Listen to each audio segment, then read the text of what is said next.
Praise the Lord everyone. Good morning. Today Jesus told me fellowship word of God. நீதிமொழிகள் 22 அதிகாரம் 20 சத்திய வார்த்தைகளின் யதார்த்தத்தை நான் உனக்கு தெரிவிக்கும்படிக்கும் நீ உன்னை அனுப்பினவர்களுக்கு சத்திய வார்த்தைகளை மறுமொழியாய் சொல்லும்படிக்கும். கர்த்தருடைய நாமத்துக்கு மகிமை உண்டாவதாக. இந்த காலை வெள்ளை சத்தத்தை கேட்டுக்கொண்டிருக்கிற தேவனுடைய பிள்ளைகளை ஆண்டவருடைய சத்திய வார்த்தைகளை நம்ம மற்றவர்களுக்கு சொல்லணும். அதுதான் ஆண்டவர் நமக்கு கொடுக்கறதான வாக்குகள், நம்மில் விழுந்த கடமை. நம்ம மற்றவர்களுக்கு சுவிசேஷமாக ஆண்டவருடைய வார்த்தையை மற்றவர்களுக்கு இந்த நாளில் நம்ம சொல்லுகிறது நம்ம மேல் விழுந்த கடமையாக இருக்குது.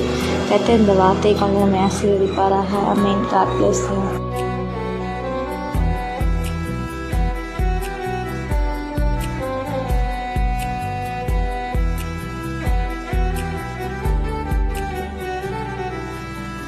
ஞானம் கல்வி செல்வம்